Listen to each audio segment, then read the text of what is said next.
Este podcast contiene información secreta y confidencial. De ti depende aprovecharla. Bienvenidos al podcast HC.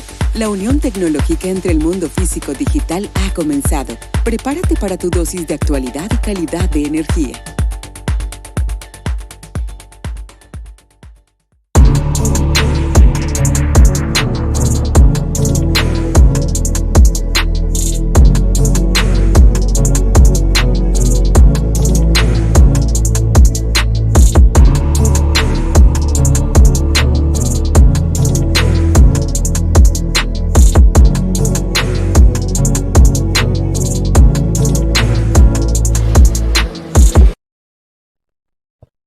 Bienvenidos, camaradas, a este nuevo episodio del podcast.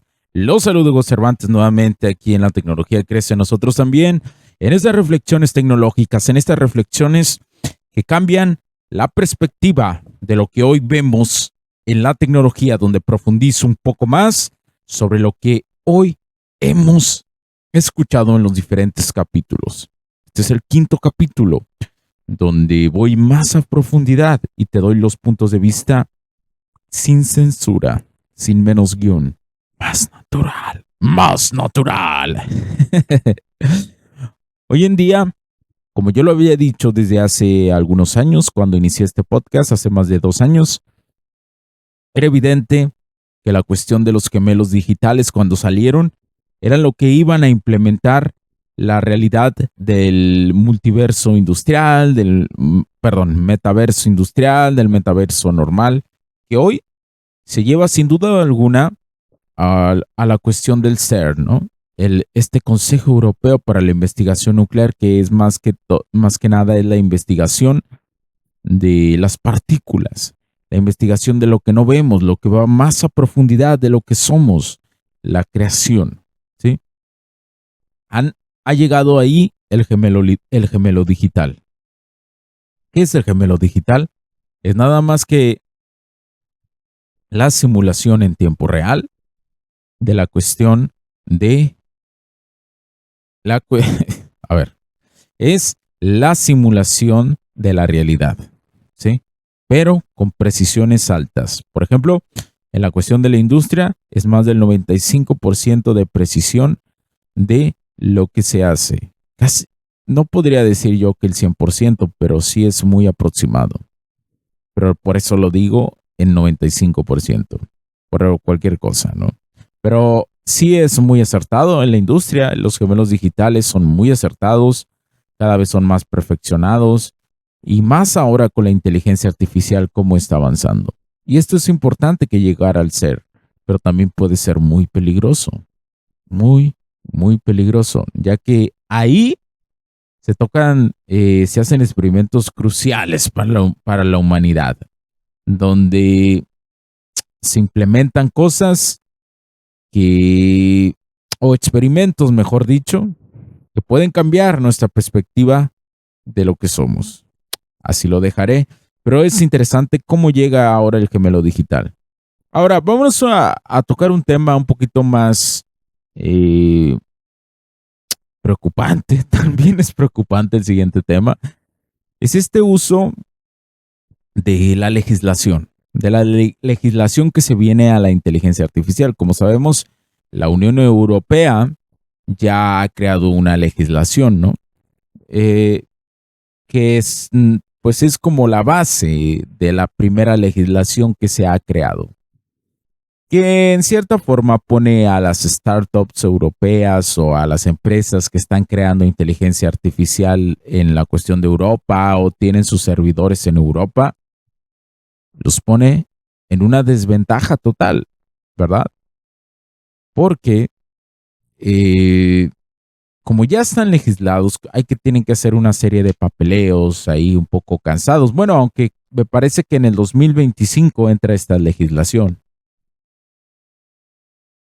Y las pone en desventaja, ¿no? Ante los gigantes en Silicon Valley, a las empresas chinas, ¿verdad? Al gobierno chino. Hay que recordar que en Asia, en China, el único que no tiene restricciones, digámoslo por el estilo, para experimentar con inteligencia artificial es el gobierno chino.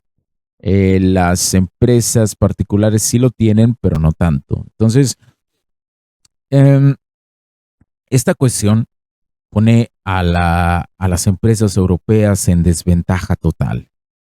Por eso yo creo que no nacen muchas startups, muchas empresas, emprendimientos de inteligencia artificial en Europa o corren el riesgo de irse.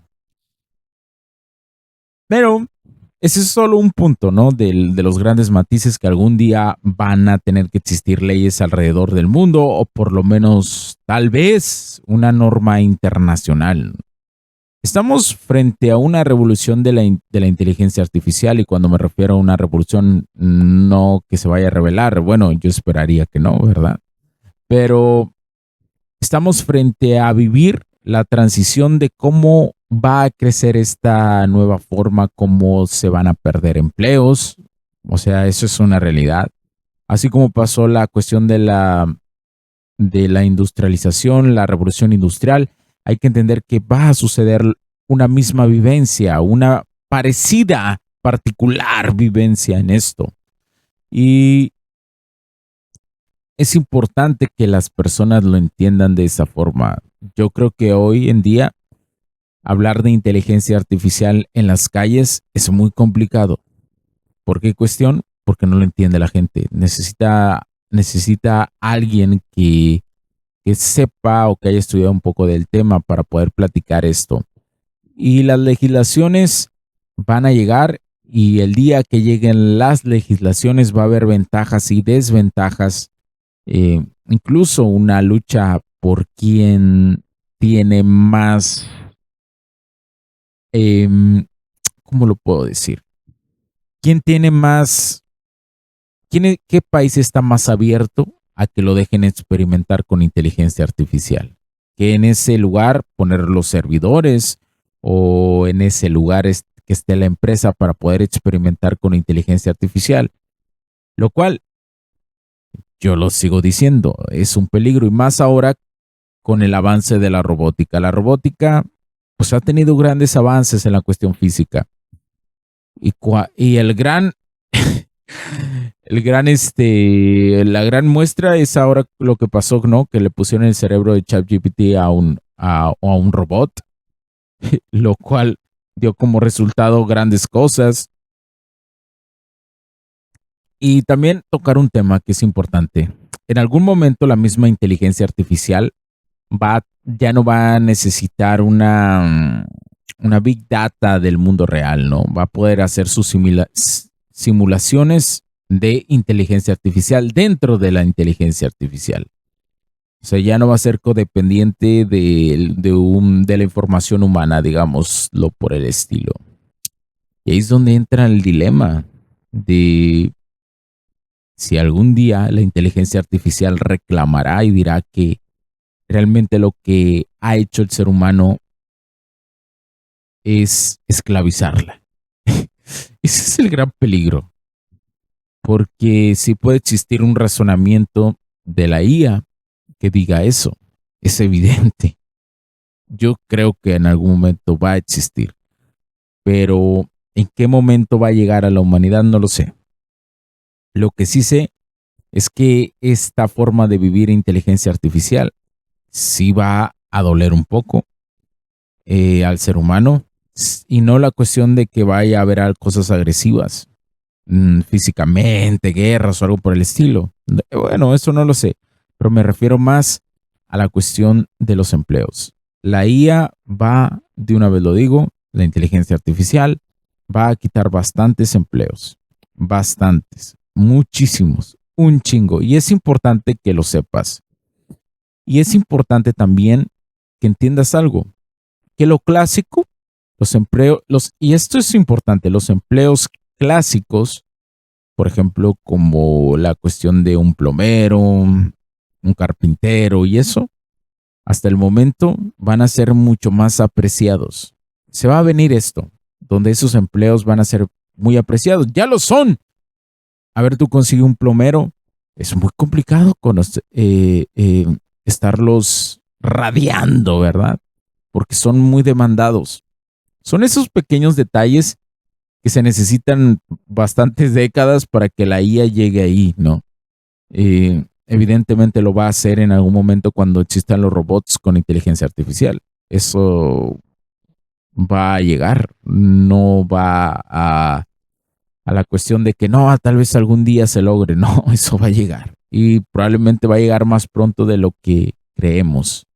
Entonces, tienes que entender que los empleos tradicionales hoy, aparte de que son muy demandados, ¿no? Esta individualidad de cuestión del arte, del día a día, así le digo yo, los empleos del arte del día a día, van a ser, yo, desde mi perspectiva, más demandados todavía. Y a mí me ha pasado esta cuestión, ¿no? De buscar un plomero, de buscar un albañil y eso, y la mayoría de ellos están ocupados. Incluso los mismos jardineros están ocupados. Entonces, es importante que tú tengas una perspectiva de toda esta información. No estoy diciendo que te vuelvas un plomero o que te vuelvas un jardinero y eso, ¿no?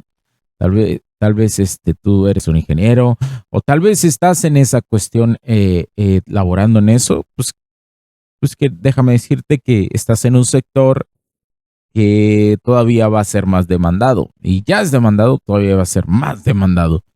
Pero es importante que tengan la perspectiva de todos los lados, de todo lo matizable que se pueda, de todos los ángulos, para que ustedes tomen decisiones o al momento que vayan a tomar decisiones de las cuestiones profesionales por la inteligencia artificial, tengan una idea y su subconsciente logre procesarlo para que ustedes tomen las mejores decisiones de ahora qué voy a hacer.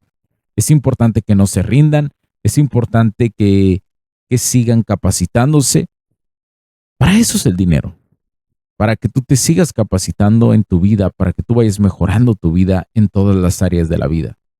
Entonces, quería dejar esta información, quería que lo reflexiones, quiero que lo reflexiones y te deje esa información lo más, no preocupación, sino que te deje con la perspectiva de que un día te sientes a pensar y a reflexionar con un vaso de agua, con un café, con lo que tú quieras, que no sea alcohol, por favor, o ninguna droga, a reflexionar sobre a dónde va mi visión de futuro en la cuestión tecnológica.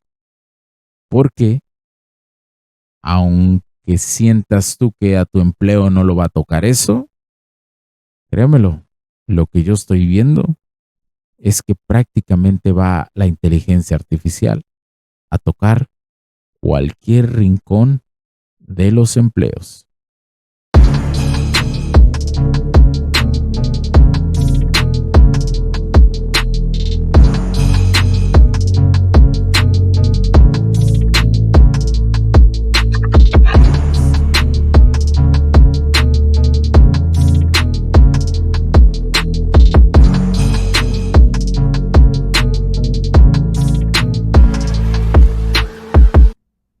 Los puntos de vista y opiniones expresadas por los invitados, la audiencia y los conductores en este y todos los programas de HC La Tecnología Crece en Nosotros También no reflejan necesariamente o están de acuerdo con aquellas de este concepto empresarial, los patrocinadores o plataformas de transmisión por Internet. En estos tiempos controversiales creemos que el derecho a la libertad de expresión y el derecho a la libertad de prensa y acceso a la información conferidos a nosotros en los artículos 6 y 7 de la Constitución Política de los Estados Unidos Mexicanos y la primera enmienda de la Constitución de los Estados Unidos de América son absolutamente esenciales para la sobrevivencia de nuestras naciones. Esta sesión se acabó y ahora es tu turno de tomar acción masiva. No olvides en suscribirte, recomendar y así obtener el mejor contenido que rodea la tecnología en su puente entre lo físico y digital con calidad de energía. Cambio y fuera, cracks.